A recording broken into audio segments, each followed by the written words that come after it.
Making my first attempt on having the bees build comb inside jars and then fill them up with honey.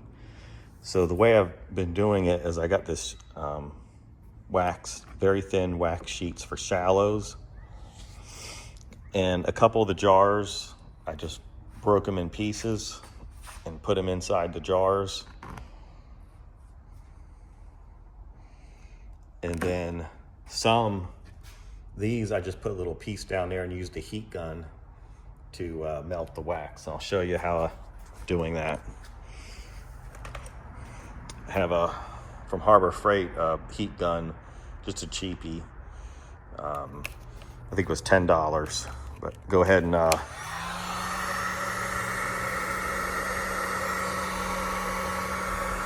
want to melt the wax so it stays on the bottom.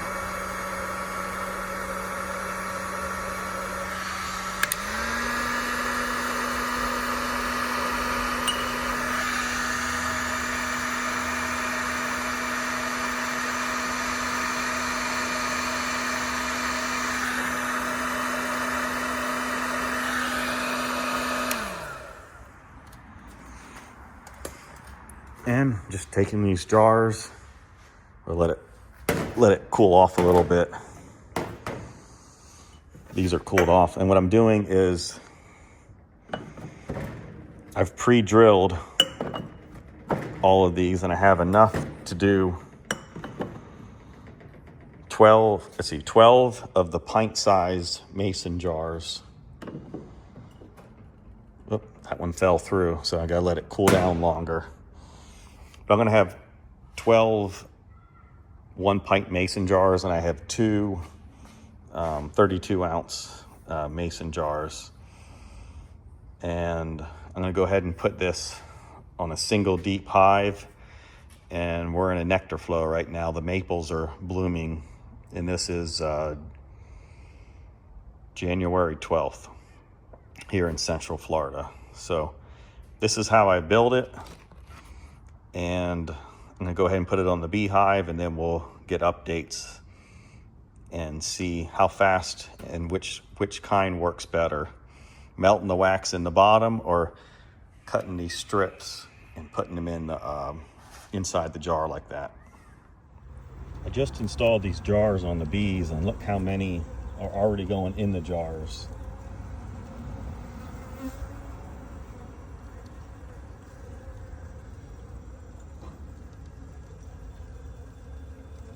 Hopefully they start building out the comb.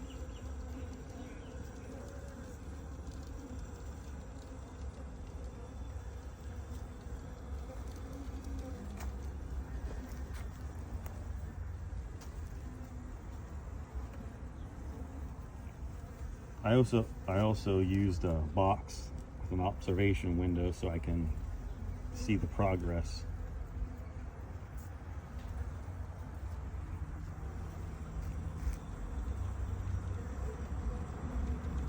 So it's January 12th, and I'll check back with you to let you know the progress of how the jar comb honey is gonna work.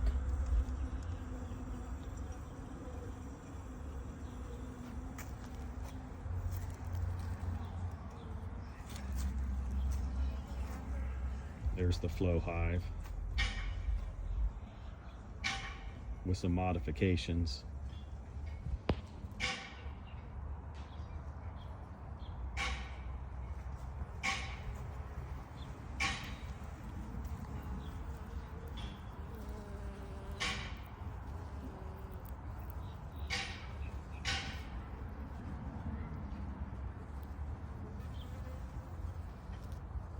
There's a lot of pollen coming in.